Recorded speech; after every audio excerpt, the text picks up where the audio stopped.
where is the bass? This is the question for today. Where is the bass? Where is the bass in your room? I'll tell you one thing. It's not evenly distributed throughout your room. That's just never happens, or almost never happens. There's standing waves in your room where the bass is building up. There's nulls where the bass is canceling. So it's all over the place. Literally, it is all over the room, these peaks and valleys that you have to deal with. Or you should. You should be putting some thought into it. You know, and one of the things, so we're going to talk about mapping it out. Where is it and where isn't it, the bass, in your room? But one thing you could do right away, really early on. Now let's say you have speakers that you know do make bass, because they're big, they got big woofers, but you're not getting that much bass.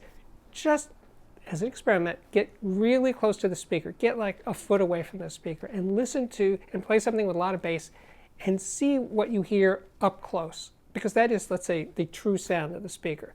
As what's happening to when you're further away in the listening position, something's happening and you might not know exactly what it is.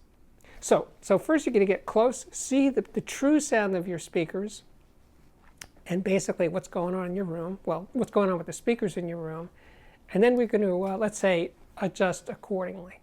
Now, I have in my time experimented with room correction, not lately I admit, but in my home theater days and the reviews I did for CNET, we did room correction, you know, in various receivers, and I would say the results were mixed, right? So I don't put a lot of hope into it. And room treatment, as in absorbers and diffusers, they don't really do much for bass. They're for higher frequency issues in the room. There are bass traps, again, to tame bass.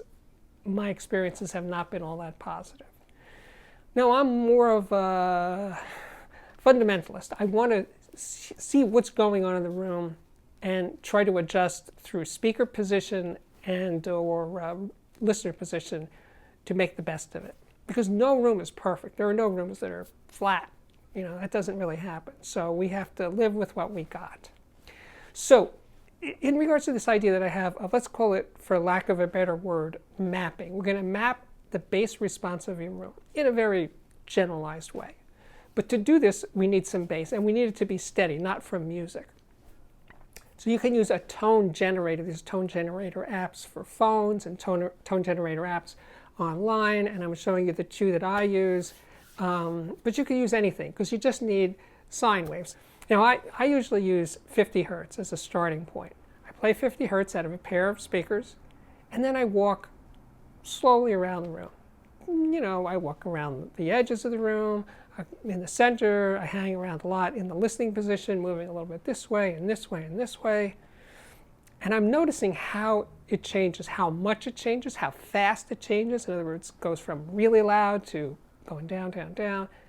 The rate of these changes. And you're just doing this at first just to get a rough idea of where the bass is in your room and where it isn't in your room.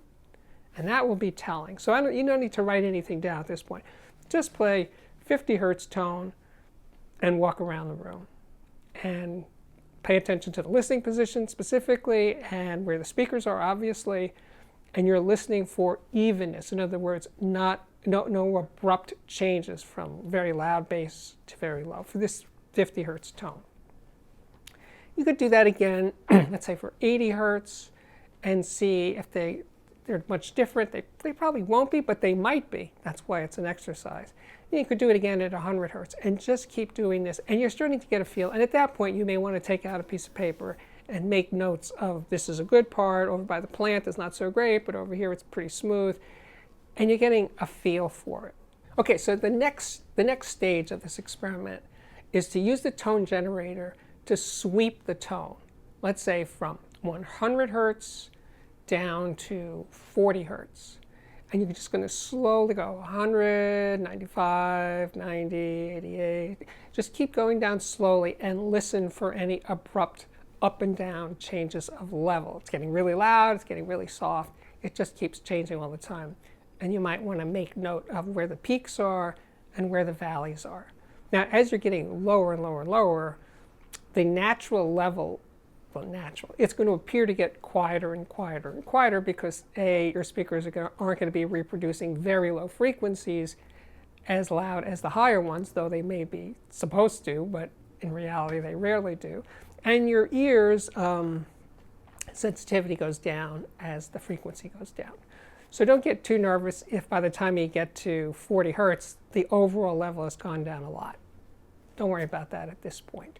The main thing to listen for are these abrupt up and down changes in level. Those are the trouble spots. Now, you could, if you have DSP or room correction, you can, it's not my thing, but you could use it to tame the peaks. You can lower the peaks and make them a little smoother and see how that sounds. But I would caution you against raising where the nulls are, where the bass is just disappearing entirely or going way down in level. It's not a wise idea to increase those because you're just going to make your woofers produce a huge amount of level and therefore probably distortion. So you don't want to ever boost the nulls, the parts where the bass is disappearing. Taming the extreme bumps in the response, sure, knock yourself out. But the main thing here is to figure out what's going on in your room. And then, before you do any EQ or DSP or room correction or anything, move the speakers. Move the speakers wherever they are, move them 6 inches forward, 6 inches back, 6 inches closer together, 6 inches further apart. Just try moving them a bit and see if you can improve those peaks and valleys, which you've noted where they are in the response of the room. And you're not going to work miracles because the standing waves and the room resonances are there, and where they're coming from, there's limited capacity here, but you might. And I would say pay particular attention to your listening position, because for various reasons, domestic and otherwise, your speakers might have to be where they are and you don't have a lot of leeway in moving them.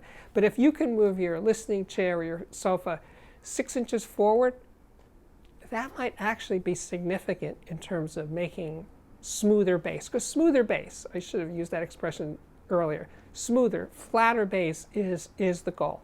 You're not going to get perfect, but you can make it better with adjustments to the speaker position and the listener position. I've recently noted that when I move my chair just 3, 4, 5 inches closer to the speakers, I am getting smoother bass in that forward position. That's one of the reasons I'm making this video, is because I noticed, like, wow, just move like that. It's different. The difference between here and here is 100% audible. So it's just something to think about. Today what I'm suggesting is essentially an exercise in learning the sound of your speakers in your room. So yeah, if you can move your speakers to the opposite wall or to an adjacent wall, please do that. Again, you will learn something. Now I'm just talking about bass. Obviously there's more to sound reproduction than bass, but bass can be troublesome because it gets in the way, because when it gets too much, when the standing waves are an issue, it gets muddy and thick and it just kind of obscures detail, right? But yes, you also need to worry about everything. You need to be focused on the imaging and the overall flat response from 100 hertz up. You know, it's all part of the game. But starting with the foundation, the bottom end, let's say under 100 hertz bass, it's an experiment worth doing. You got some time on your hands, you got a day where you got nothing going on, you want to take a few hours to use these tone generator apps and map out the bass in your room. I think you'll learn something. I think you will come out a better audiophile on the other end. I really do. So I've talked only about using sine waves to do this experiment up to this point, but take a break from the sine waves because it gets kind of boring to hear them, and play some music, some bass-heavy music with a repetitive bass line, and play that on a loop. Just make an A-B loop or something. Just keep playing that bass line over and over again, and now move around the room and see what sounded really bad with sine waves may not be so obvious when you're playing actual music.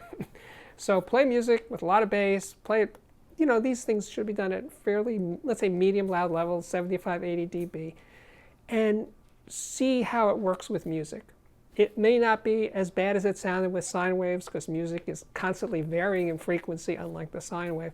So you kind of know where you stand, literally, because if you stand 3 inches to the left or to the right, it might get better or worse, and you would adjust accordingly. I'm making jokes here, but seriously, I think this kind of experiment can play significant dividends for your time. Otherwise, I wouldn't be suggesting it. So I think I've done it. My work here is, well, almost complete, except for saying, my name is Steve Guttenberg. This is the Audiophiliac Daily Show. If you like what I do, please consider subscribing to this YouTube channel. And please, I don't ask for this usually, but give me a thumbs up when you think I deserve it. And when you subscribe, make sure you hit the little notification bell so you'll be notified every time there's an amazing new episode of the Audiophiliac Daily Show. You might also want to check out my Patreon, which can be found at patreon.com/audiophiliac. And then beyond that, well, there's the playlist. There's playlists for, yes, speaker reviews, headphone reviews, and then there's no standing waves and no nulls with headphones. Component reviews, and of course, music reviews. Not to mention, but I will, interviews with so many really cool, interesting people. I'm not going to list them right now. Anyway, no, I'm not going to tell you about them right now. You know their names by this point, right? Anyway, as always, thank you again for watching, and I really hope to see you back here again very, very soon. Bye-bye.